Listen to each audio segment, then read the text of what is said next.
तो चलिए स्टार्ट करते हैं class 10th NCERT chapter 3 exercise 3.2 का क्वेश्चन नंबर 3 का थर्ड पार्ट। ठीक है, तो पहले क्वेश्चन को पढ़ते हैं, क्वेश्चन आखिर कह क्या रहा है। ठीक है, तो क्वेश्चन में ये देखिए कह रहा है कि on comparing the ratio a1/a2 b1/b2 and c1/c2 find out whether the flowing pair of linear equation are consistent और इनकंसिस्टेंट। मतलब कि जो नीचे दिया गया आपको लीनियर इक्वेशन है उसको कंपेयर कीजिए किससे, a1/a2 और b1/b2 एंड c1/c2 से, और बताइए कि ये जो इक्वेशन है वो कंसिस्टेंट है या इनकंसिस्टेंट है। कंसिस्टेंट करने का मतलब कि इस इक्वेशन का सॉल्यूशन मिलेगा, मतलब यूनिक सॉल्यूशन होगा या फिर मिनी सॉल्यूशन होता है ना, या फिर तो अगर मिलता है तो कंसिस्टेंट बोलिए, अगर सॉल्यूशन नो सॉल्यूशन हो जाता है तो फिर इनकंसिस्टेंट बोलिए। तो देखिए ये रेशियो देखते ही हम लोग के माइंड में क्या जाता है कि 3 कंडीशन होता है इस रेशियो के थ्रू।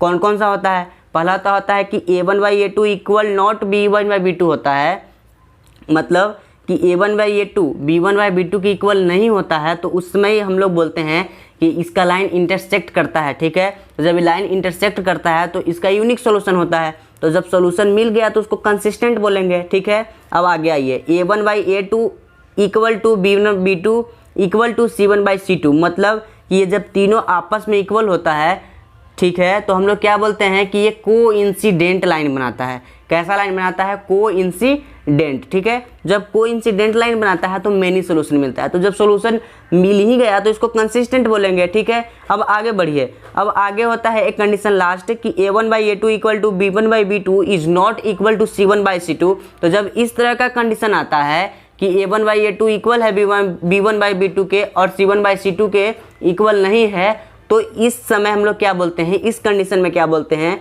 कि ये नो सॉल्यूशन देगा। तब जब नो सॉल्यूशन देगा तो हम लोग क्या बोलेंगे कि ये इनकंसिस्टेंट बना देगा। ठीक है, तो इस रेशियो से 3 ही कंडीशन बनता है, ये आपके माइंड में हमेशा रहना चाहिए।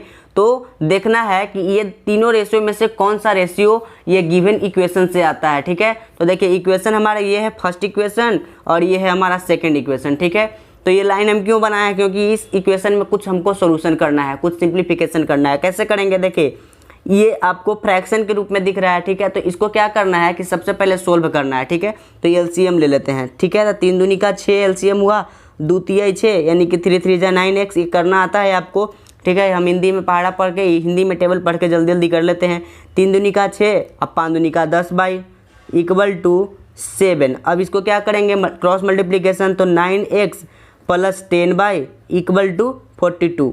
तो ये इक्वेशन नंबर 1 तैयार हो गया और ये इक्वेशन नंबर 2 है। ठीक है, तो अब क्या करना है? अब कुछ नहीं करना है, बस a1/a2 के रेशियो में हम लोग को देखना है कि क्या होता है। तो चलिए a1/a2 को देखिए, a1 क्या है? ये 9 है, a2 कौन सा है?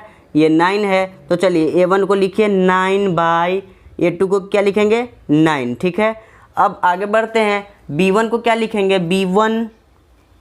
b1/b2 को लिखिए, तो b1 कौन सा है? ये 10 है। b2 कौन सा है? ये 10 है, लेकिन ये 10 प्लस में है और ये 10 माइनस में है। ठीक है, तो देखिए अब ये कैंसिल हो रहा है तो कैंसिल कर दीजिए। ठीक है, इसको भी कैंसिल हो रहा है तो इसको भी कैंसिल कर दीजिए।